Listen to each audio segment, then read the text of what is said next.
Ndasubiye kubaramutsa bene data aho muherereye ku isi yose, amahoro y'umwami wacu Yesu Kristo nabane namwe. Muri kumwe na Françoise Habonayo, ndakengurukiye Rurema anyemereye ko nongera kugaruka kugira ngo nshire hejuru izina ryiwe. Reka dusenge Imana. Mu izina ryawe ryera Kristo, ndagushimiye cyane kuri Imana wenyene. Nta wundi ariho, ni wewe uraganje, wamyeho, uriho kandi ugiruze. Ndagushimiye, urakoze uyu mwanya Yesu, unyemereye ko nongera kuba imbere y'ubwoko bwawe kugira ngo mvuge imirimo n'ibitangaza nabonye ukora. Yesu, intego nta yindi ni ukugira ngo barushizeho kukwizera kandi barushizeho kubona yuko uko wakora kera n'uyu munsi ari kugikora. Ndabigushimiye kuza kumfasha rero ubwo nza kuvuga mvuga ibibagirira ikimazi, kandi nawe ibyo ntegekeye kuvuga aba ari byo mvuga. Ngwino umfashe rero Yesu, kandi ufashe n'abankurikira bose, izina ryawe rihabwe icubahiro muri byose. Ndabigushimiye kubikora gutyo mu izina ryawe ryera Yesu, amen. Haleluya. Wagusenga, wagusenga, amababa yawajana, ibyo nsaba kuri data, hiteze kumugisha. Wari wenziga ku buntu, sinzoreka kumusenga, nzomukorera amaganya, ntazokwanka kundura. Amen. Mwami Imana niwe tunziga ku buntu, ntazoreka kuturuhura. Rero ndashishikara no gushinga intahe nk'uko muri porogaramu nabishize muri porogaramu y'uko ngomba gushinga intahe, kuvuga uko nahuye na Yesu, kuvuga uko nagenda abona Yesu. Mu ntahe nahejeje ngeze aho nari niga muri segondere i Gitega, hanyuma Imana ikanyongera iminsi yo kubaho. Ndayibwiye nti mwami unyongere naho yoba umunsi umwe canke iyinga rimwe canke ukwezi kumwe canke umwaka umwe, mbe ndagukorera gusa Mana, kuko n'ubundi narayikorera kandi niga, narayikorera nkora ibindi, ariko icyo gihe nayisabye nti Mana ndakwinginze unyongere umwanya mbe ndagukorera gusa. Ndashima rero Yesu ko yumvise ugusenga akanyongera iminsi, nk'uko amavideo yarenganye nabibabwiye. Kuva ico gitangaza kibaye haraciye imyaka 41 n'ukwezi. Uyu munsi rero ngomba kubandanya mbega byaciye bikurikirana gute, maze kuyisezeranira ngo unyongere igihe mbe ndayikorera gusa.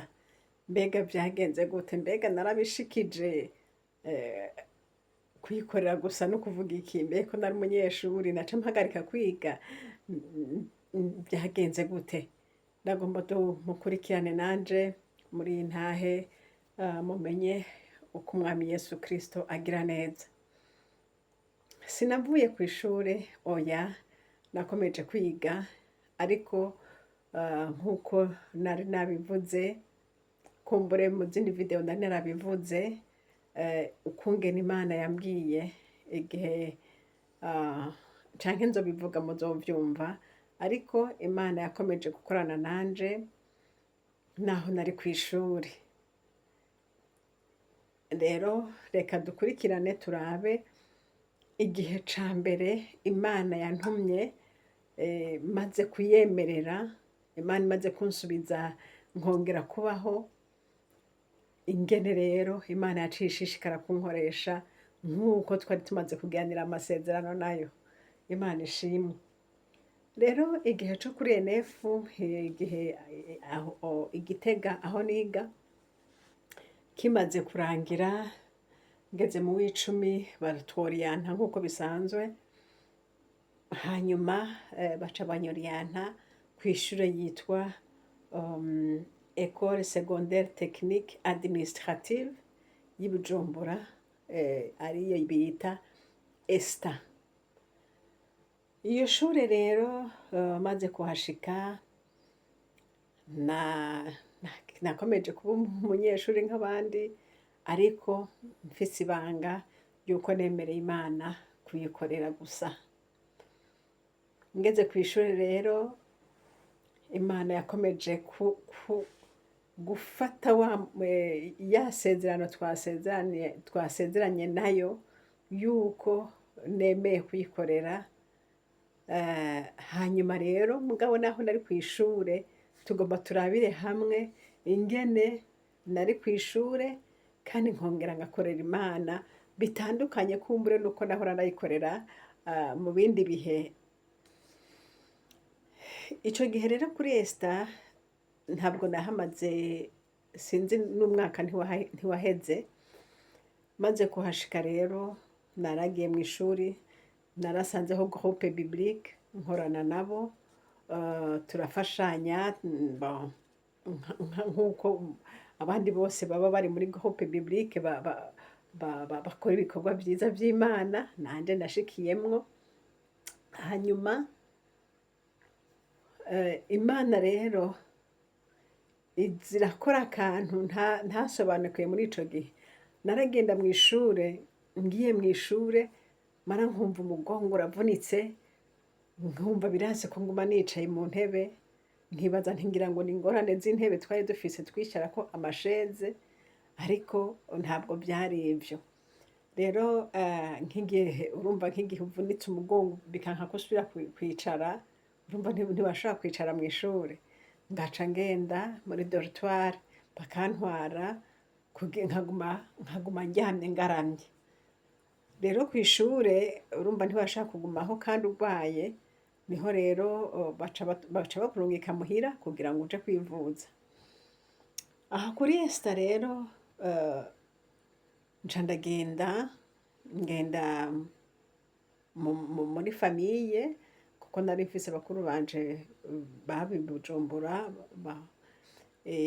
Hanyuma narababwiye, nari mfise umugenzi wanje yitwa Yolanda yaba kwijabe, hanyuma yarabana n'abandi, ariko rero nca ngenda ngumaho. Rero ico gihe nari ndiyo, Imana ikivugana nanje. Muri ico gihe nari ngwaye, Imana irangendera mu nzozi, icinyereka ko hariho ikintu igomba kuntuma. Icintuma ku mukozi w'Imana, ku muntu umwe yaba Ingozi. Imana inyereka imaje yiwe, inyereka n'ingene yari afise inkovu ngaha, inyereka n'ingene yasa, yari umuhungu yirabura atari muremure agereranye. Imana iramunyereka nyene ukuntu. Hanyuma yampaye izina, inyereka n'uko asa. Hanyuma rero kandi ambwira ko aba Ingozi. Nca ndavuga nti none ko ngwaye kandi nkaba mba mu muhana w'abandi, urumva ko ntaba muhira, naba kuri uwo mugenzi wanje, abo tuvukana bakaza kunsangaho. Imana rero imaze kumpa iyo message y'uwo muntu, nca nibaza nti okay, ndaza kumusengera, kuko sinibaza ko nashobora kuva ngaho ngo ngende.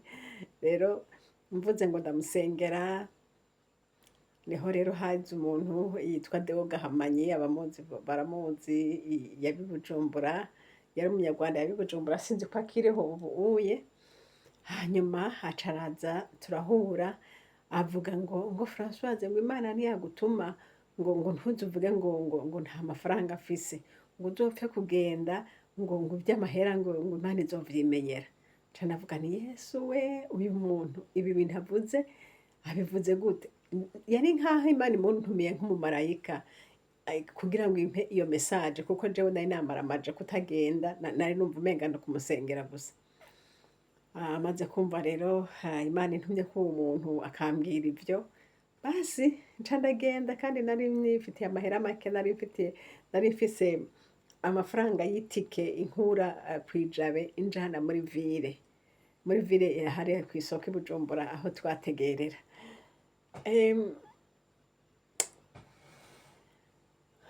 Nca ndabwira uwo twabana yitwa Yoranda, ndamubwira nti hari ikintu Imana intumye i Ngozi kandi ngomba kugenda, rero wewe nsengera ntihazogire abo tuvukana baza kundondera bagasanga siho ndi, nsengera ntihazogire umuntu w'umurezi kw'ishuri yaba umudiregiteri canke umuprofeseri twohurira mu nzira azi ko ngwaye hama akansanga ndi mu nzira ndiko rero turasenga Imana iravuga ati nta muntu n'umwe azokubona muri abo bose, nta wo muvukana azokubona, nta n'uwo kw'ishuri azokubona, wowe uzorinda ugaruka ari amahoro. Nca ndizera nca ndagenda mfise ayo mafaranga nshikana muri ville gusa, nshitse ndinjira mu muduga, za bisi nyene ziba zirindiriye abakiriya kugira ngo zigende, nicayemwo rero ndavuga nti Mwami Yesu ndakurindiriye, jewe ndaje nk'uko wambwiye kandi ndagenda. Niho rero umukozi w'Imana, umupasiteri umwe wo ngaho i Bujumbura yitwa Sebastien, ico gihe ariko ntiyari bwabe pasiteri, aca araza aje mu gatondo, yari aje ngira ngo yari agomba kurungika ikete arungike abagiye iwabo, rero ariko ararondera uwarungikana iryo kete, niho rero yaza mbona nicaye aravuga ati Françoise Namagi ugiye? Nca ndamubwira nti je ngiye i Ngozi. Gusa ngo kutambwiye none ngo ndagutume? Nukuri nti sinari nzi nuko ari yuva. Hama rero ico yakoze rya kete ntagiye yampaye ngira ngo hariho yararondera, ariko aca akora mu mufuko. Imana imuhezagire, nama ndamusengera Imana kandi Imana izomuha umugisha. Aca akora mu mufuko ampa amafaranga, ayo mafaranga yampaye Imana ishimwe yashoboye kundihira itike rinshikanayo, harasigara n'ayandi nshobora kugura ivyamwa nza kugemurira canke nzoha aho hantu nzoba nshitse. Rero Yesu angirira neza, mba ndose itike gutyo nca ndagenda. Imana ni nziza. Turi mu nzira turiko turagenda rero twagiye turahura bajyanye bakora ku mabarabara, batubaza akarangamuntu, batubaza nyene ivyete vy'inzira. Nanje nta kintu na kimwe nari mfise ngo mu vyete vy'inzira, sinzi ko n'uruhusha nari naronse kw'ishuri, donc urukaratasi baguha iyo usohotse, sinzi nuko nari naruzanye. Hanyuma bakavuga ati werekana ko ufise karangamuntu, nanje ntako nari mfise. Hanyuma rero umushoferi aravuga ati wa mwana we, umve ntuduteze ingorane, pfuma uvuga ko wakibagiye. Nca ndamubwira nti shoferi je narakijijwe, sinshobora kubesha. Hanje wewe yumvira umuntu utumwe n'Imana ugiye ku gikorwa c'Imana, ugenda uraremeka ko ibindi bintu bitajanye. Ndavuga nti jewe ntako mfise kandi simbesha. Ngo none ngo bibaze ko bakureka? Nti je ntavyo nzi, nti mugabo ntako mfise. Turagenda dushitse imbere, baratwaka, bamwe baramanika, nanje nguma sinamanika kuko bagira gutya kugira berekane ko bagafise, nanje sinamanika ariko ntibambona. Aho turarengana tugiye dushitse imbere, noneho dushitse imbere hoho ntibasha bandaze kumwe umwe bakaraba, baraza nahondi baje ahondi ca ngo weka ngo kari hehe? Nije ntako mfise, nta karangamuntu ngira. Ati ushobora gufata inzira udafise karangamuntu none? Ndahora. Ngo ubu nyene ngo sohoka. Murazi ko trako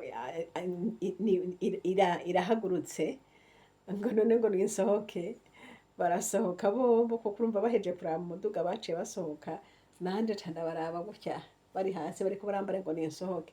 ndavuga nti ariko mwa bantu mwe none ntisohoke hama bigende gute, nisohoke murafise ako muca mumpa kugira ngo mbandanye inzira, ngo he tukubwiye ngo sohoka gusa, ntibikunda, none sohoke gute ko iyi modoka nayo ica ibandanya.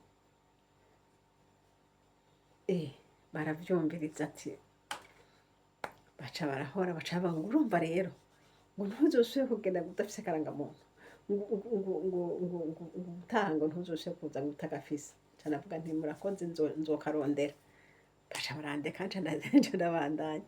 Nshitse rero Imana nihabwa icubahiro, nshitse turagishitse Ingozi, nabibwiwe n'igipankarte nabonye kirya gicapo cerekana cari canditseko ngo bienvenue en province de Ngozi. Ndavuga nti mwami Yesu n'ubushimwe, nti Mana urakoze, niko nshitse, numva nshima Imana cane ko nshitse.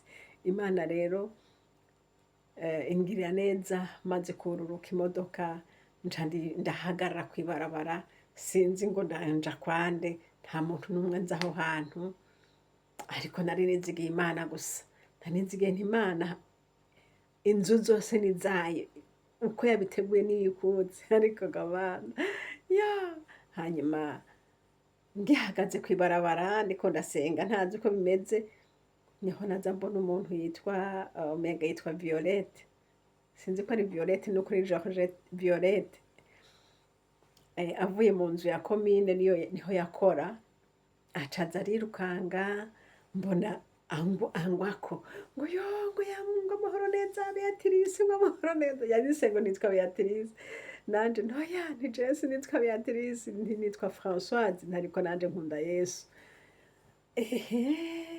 Aca arantwara aranshikana niwe, amaze kunshikana niwe turasenze turaryohewe, aranzimanye bigenda neza, hanyuma aca arambaza ati none uriko uraja hehe bimeze gute, nca ndamubwira nti jewe Imana yantumye ngaha muri kino gisagara, ntihari umuntu naje kurondera, ati rero uzohora uba ngaha nta ngorane, uwo muntu uzomurondera uri ngaha. Ku mutima nti Yesu n'ubushimwe. Hanyuma rero niho abanyengozi ico gihe barakundana cane, aca ahamagara abandi arababwira ko afise umushitsi, basha abanyengozi Imana nibahezagire, yewe niba bagifise urukundo nk'ubwo bari bafise kera, Imana nishimwe. Rero baca baraza, bakaza tugateramana ku mugoroba, tugasenga, nkababwira ijambo ry'Imana, hanyuma bukeye abandi bakirirwa ngaho, abatagiye ku kazi, abandi bakaza bavuye ku kazi. Narakoreye Imana ico gihe, naravuze ubutumwa ntigeze, sinarinzi kuvuga ubutumwa iminsi ikurikirana nk'iyo navuze, kandi mu masaha maremare. Ndashimira Imana yangiriye neza, Imana yaranshoboje, ndavuga nti vy'ukuri ntaco Imana itokora, iyo uyemereye ntaco Imana itokora. Inkomezi ni zayo, amajambo n'ayayo, Imana nishimwe. Irankorera ico gihe ndi umwana, nari umukobwa muto cane, hanyuma haragera igihe rero nashitseyo kuwa gatatu, hanyuma kuwa gatandatu urumva ndahamaze kuwa kane kuwa gatanu, iminsi ibiri. Kuwa gatandatu rero nca ndababwira bantembereze, ndatembera kw'isoko, ndaraba nyene hamwe umuntu azunguruka, ntingira ngo mpava duhura na wa muntu Imana yantumako. Ariko ndabwira Yesu nti Yesu, nti naba ndaraba mu misozi, nti namba iyo bari hariya, namba iyo bari kuri iriya misozi, ndakwinginze ntumbwire kujayo, ahubwo umunzane. Imana nishimwe, yarumvise ugusenga. Muri iyo soko rero nagiye gutemberayo, tuca duhura n'umuntu yitwa Niyongabo Emmanuel. Iyo Niyongabo Emmanuel rero ni wa wundi ca gihe nababwira yansengera, twasengana, akavuga ngo dusenge twishimikije wa murongo uvuga ku bya Hezekiya Imana yongeye iminsi imyaka 15. Uriya rero niwe yari yansengeye rero ca twongera turahura, duhuye rero niho ndamubwira rero yuko Imana yantumye Ngozi none ndaje, ca ndamubaza none wewe bino, aca arambwira haba, ati ngwino tujane nje kuhakwereka, ca ndavuga ntoyaye sinoza kuko nashikiye ku muntu, ngwino tujane uje kumusaba uruhusha, niyakwemerera ntaco uze kuntembereza unyereke imihingo yino. Hanyuma rero turagenda aramusaba aranyemerera, ati nzomugarukana, ati sawa. Turagenda ariko ntiyanjanye iyo akorera, oya, ahubwo twagiye i Kanyinya tuvuga ubutumwa uwo munsi i Kanyinya. Uwo munsi samedi twagiye kuvuga ubutumwa i Kanyinya ku mugoroba, hanyuma tuca turara ku nshuti yitwa Nimpa Justin, abamuzi baramuzi, niho twaciye tugenda kurara kwa ba Justin. Yaratashe ubuye. Nuko rero Imana y'ububasha igira neza, turararaho dimanche matin tuca turagaruka i Ngozi. Urumva aho twada turi mu Kirundo deja. Dimanche matin tuca tugaruka i Ngozi. Tugarutse i Ngozi rero turi mu muduga, harimwo n'abapasaje benshi, rero jewe ahantu nari nicaranye n'umuntu, numva mpwemu yera aca arambwira ngo raba neza uwo muntu mwicaranye. Nca ndamuraba mu maso, mbona ka gasinye Imana yanyereka kuri we, ndamuraba, mpwemu yera ati wa muntu akubarira nguyu. Nca ndamuramutsa mw'izina, ntamakiga naka nturakomeye. Aca aratangara ati wamenye gute? Nteka jewe nokumenya gute? Ntareka Imana irakuzi. Aha nafashe urugendo runini mvuye i Bujumbura, ni wewe naje ndondera, none rero Imana irakoze kwikumpaye. Aca aratangara agira ubwoba muri iyo modoka. Nca ndamubwira nti Imana yantumye uku nuku nuku nuku nuku nuku, ni wewe naje ndondera, nariko ndakurondera, Imana yakumbwiye izina irakunyereka, none Imana irakoze, sinarinzi aho ndi bugutore, none Imana irakoze. Imana yomfasha yokumva iyi video ikazongera ikamunyereka kumbure canke nkamenya uko vyabandanije kuri we, ariko nakoze ico umwami yambwiye. Hanyuma rero wewe ikintu yambariye, yambwiye ngo nukuri ndagiye kwihana. Ko twari mu muduga rero imodoka iriko iragenda, wewe sinamenya ngo agiye hehe, sinamenya ngo yororokera hehe, kandi nanje nororokera i Ngozi hahandi. Urumva wewe sinarizi yaja, nabwirizwa kuvuga ubwo butumwa uyu mwanya Imana impaye atarururuka canke nanje ngo nururuke. Imana rero ndayishimira, yarakoze. Mvuye ngaho nca mu gashikanwa, niho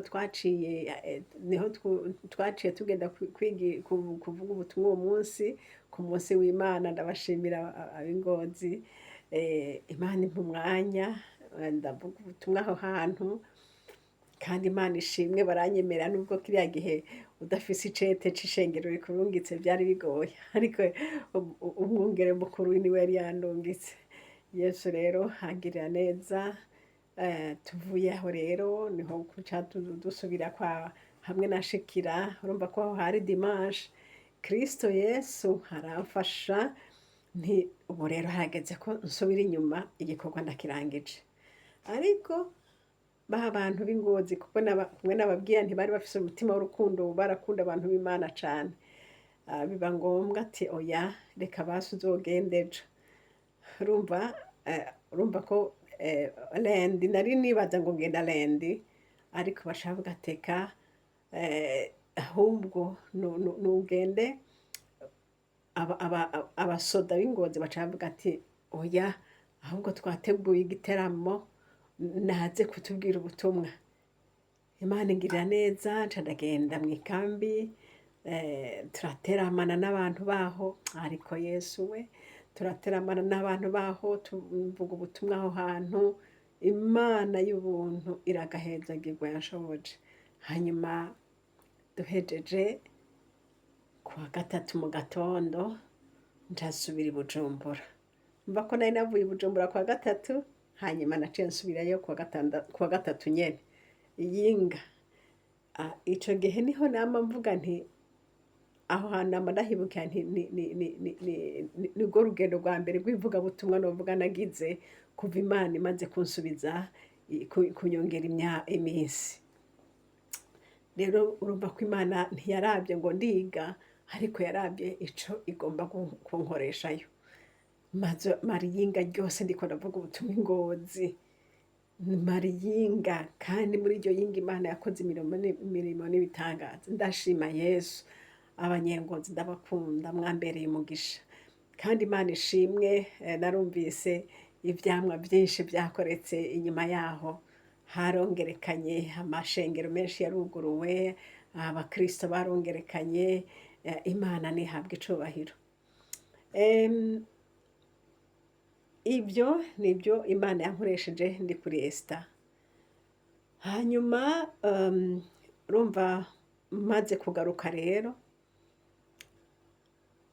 cane cane ko naje baba abakozi b'Imana abo basirikare mu kugaruka nibo baciye begeranya amafaranga baca bampa envelope. Nagarutse n'ubutunzi. Hanyuma mu nzira naje ndavuga ya ndirimbo ngo gukorera Imana nta buhombe burimwo, ubikora ubikunze maze wirabire. Haleluya. Numvise nkunze Imana ndavuga nti bwabo ndi gukorera Imana birimwo umugisha, birimwo umugisha, navuye mfise amafaranga menshi. Yo Mana, Imana ni nziza. Imana ni nziza. Hanyuma aho ndiko ndabwira ba bantu Imana yahamagaye bakavuga ngo yaye, ngo ntitwoheba akazi, ngo twoca dukena, ngo yaye, ngo ntivyogera gute. Harimwo umugisha gukorera Imana. Uze wemere ubikora ubikunze, harimwo umugisha gukorera Imana. N'iryo jambo numva notekerera abo bantu bitavye umuhamagaro bakemera gukora nk'uko Umwami avuga.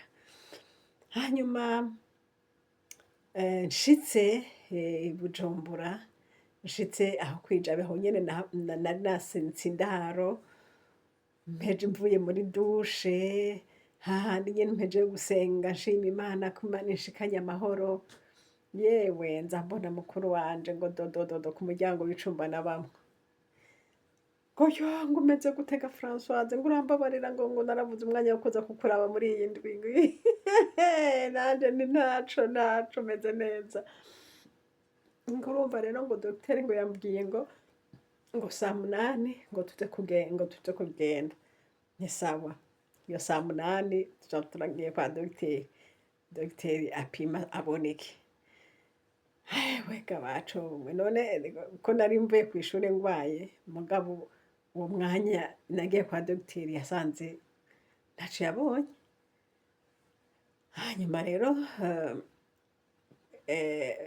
umwanya bari bampaye kw'ishuri Repos Medical bari bampaye, umwanya wari uheze urumva nabwirizwa kuca nsubira kw'ishure rero.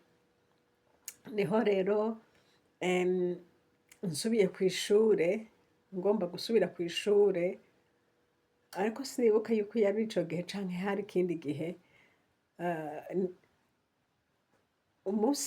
Igihe nagomba guca nsubira kw'ishure rero, Imana yaciye ikora akantu kavuga ko ntakwiye gusubira kw'ishure, mugabo sinamenya. Uwo mwanya Imana yambwiye mw'ijoro, inyereka nabaye pararize, ntakakaza amaguru, ntakakaza n'amaboko, meze gutya, umenga nta nguvu zirimwo, ntashobora kubuja n'amaguru ntashobora. Ivyo uwo munsi mw'ijoro ndiko ndabirota, mbona ngo vyamfashe nari ngiye kw'ishuri, hanyuma bimfatira mu nzira hama abantu baca baramfata baca barangarukana. Rero numva Imana imbwira yuko ako ari akantu Imana ikoze kugira ngo ba bakuru banje batinye ntibandungike ngo kw'ishuri, ahubwo bace bamfata ngume ngaho umwaka w'ishuri uhere. Ku gutinya ngo ningenda nzohava mererwa nabi mu nzira. Ariko mwumve ko hari mu nzozi. Bukeye bwakeye bya bindi mbonye mu nzozi wamenga n'umuntu yaraye aramvunagura rero.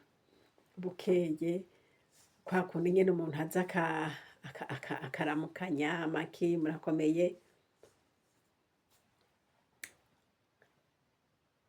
baca basanga nca ndababwira nti mbese murabizi aha sinshobora kubuja amaguru, sinshobora kubuja n'amaboko, aha igikomeye n'uru rurimi gusa mwumva. Ariko ico gihe nababwiye nti sinzi ko hari ikindi gihe kuko ico gihe ca mbere nagiye i Ngozi nari mba kw'ijabe, ariko ico gihe kindi ca kabiri bishoboka rero yuko yari uwundi munsi naba kwa musaza wanje mu Nyakabiga.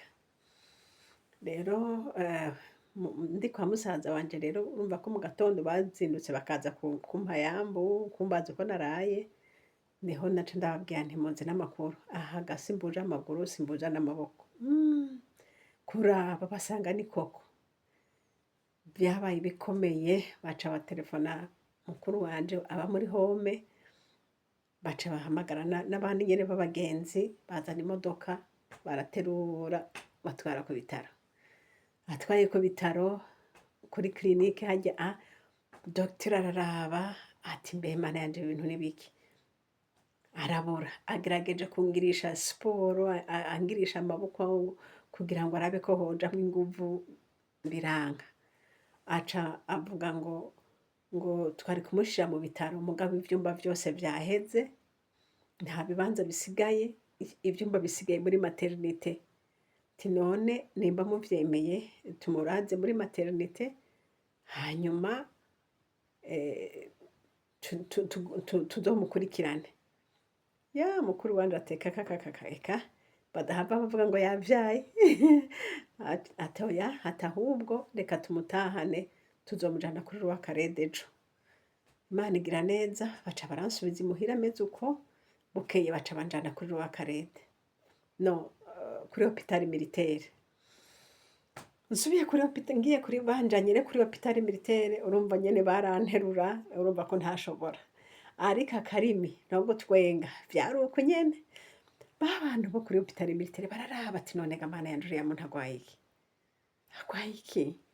Barabura, barapima baragerageza uko nabo bashobora, ariko biranga. Baca bampa imiti, bampa ibinini, batera bagenda ufate iyi miti, inyuma y'iminsi 3 uzoca ugaruka. Ni sawa. Bayimpaye ndagenda, ariko nca ndasenga ndabaza Imana none ga mana ibi bintu koko nibiki? Mana we neza ndacitse ikimuga. Imana irambwira ati oya nta na kimugwaye, aho ibi yari sinye kugira ngo nereke aba muvukana ntibazokoreke ngo musubire kw'ishuri, kugira ngo batinye ati vyohava bishaka kugufata uri mu nzira, kugira ngo ugume ngaha nzohore ndagutuma, hanyuma umwaka uheze bazogusaba ishuri ahandi. Uko niko vyagenze, basubije muhira, vya bintu bica birarekura mu maboko bukebuke, mu maguru birarekura, mba ndakize nta muti n'umwe nanyoye. Ndashimira Yesu. Mwene data uriko urankurikira, iyi nkuru ndiko ndavuga niyo kugutera kumenya ngo Imana yagushatse ntawe yicikira. Oya nta na hamwe woyicikira, ntibinashoboka, ntibinabaho. Imana nihabwe icubahiro, idufise ko ububasha dukomeye canke tugwaye. Ico nabonye ko kuyibaza ngo mana ibi bintu nibiki, mana kubera iki ibi bintu bibaye, Imana ifise kukubarira kuko nta kintu na kimwe kiba Imana idafise ico ibikoreye. Imana ishimwe. Rero ncanguma ngaho kwa musaza wanje, abantu baza baraza, abaje dusengana, tugasenga nkuko nyene nari naramenyereye abaje tugasengana, ahandi Imana ikaza irampa ama message nza ndatwara hirya no hino uwo Imana intumye ko ndamubwira aho Imana imbwiye ati genda ngenda ndabikora. Imana ishimwe. Ndibuka n'uwundi mudamu yari afise yadandaza ubutike, hanyuma Imana irambwira ati genda mubwira uti kirya kintu udandaza kirya kirimwo ubusuma, wakiguza ehe none raba ayo ukidandazako iki kintu kirimwo ubusuma. Nca ndagenda nkamubwira uko nyene. Imana ishimwe. Uko umwami yari yarambwiye ati ico nzogutuma aba arico uzokora, uwo nzogutumako aba ariwe uzobwira. Ndashima Yesu ntabesha avuga ukuri. Ico nabonye iyo umuntu amwemereye aramukoresha. Imana ihabwa icubahiro. Aho kuri Esther nahabonye Imana. Umwaka uheze rero nca ndagenda nsaba ishure Ikiremba. Ikiremba rero nahabonye Imana. Nakoranye na groupe biblique yari ihari. Ndakunda gushinga intahe muri recreation, ndakunda gushinga intahe.